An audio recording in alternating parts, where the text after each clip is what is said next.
سورہ نبا کو نبا کیوں کہتے ہیں؟ نیز اس سورت کے دو اور نام بتائیے۔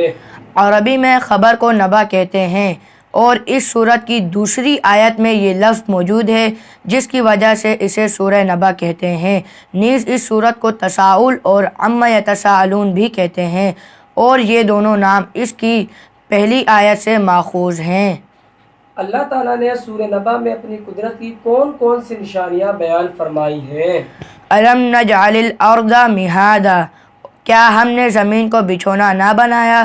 والجبال اوتادا، اور پہاڑوں کو میخیں، وخلقناکم ازواجا، اور ہم نے تمہیں جوڑے پیدا کیے، وجعلنا نومکم سباتا، اور تمہاری نیند کو آرام کا ذریعہ بنایا، وجعلنا اللیل لباسا، اور رات کو ڈھانپ دینے والی بنایا، وجعلنا النہار معاشا، اور دن کو روزی کمانے کا وقت بنایا، وبنینا فوقکم سبعا شدادا، اور تمہارے اوپر 7 مضبوط آسمان بنائے، وجعلنا سراجا وہاجا، ایک نہایت چمکتا چراغ سورج بنایا، وانزلنا من المعصرات ماء ثجاجا، اور بادلوں سے زوردار پانی اتارا، لنخرج به حبا ونباتا، تاکہ اس کے ذریعے اناج اور سبزہ نکالیں، وجنات الفافا، اور گھنے باغات۔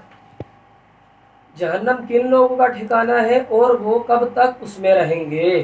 للطاغین مآبا، سرکشوں کے لیے ٹھکانہ ہے، لابثین فیہا احقابا، اس میں مدتوں رہیں گے۔ کیا تمام اعمال لکھے جاتے ہیں؟ وَكُلَّ شَيْءٍ أَحْصَيْنَاهُ كِتَابًا، اور ہم نے ہر چیز لکھ کر شمار کر رکھی ہے۔ اہل جہنم کے لیے سب سے زیادہ سخت اور تکلیف دہ آیت کون سی ہے؟ حضرت حسن بن دینار رحمۃ اللہ تعالیٰ علیہ فرماتے ہیں، میں نے حضرت ابو برزہ رضی اللہ تعالیٰ عنہ سے پوچھا، اللہ تعالیٰ کی کتاب میں اہل جہنم کے لیے سب سے زیادہ سخت اور تکلیف دہ آیت کون سی ہے؟ تو انہوں نے فرمایا، وہ اللہ تعالیٰ کا یہ فرمان ہے، فَذُوقُوا فَلَن نَّزِيدَكُمْ إِلَّا عَذَابًا، پس تم چکھو، ہم زیادہ نہیں کریں گے تمہیں مگر عذاب میں۔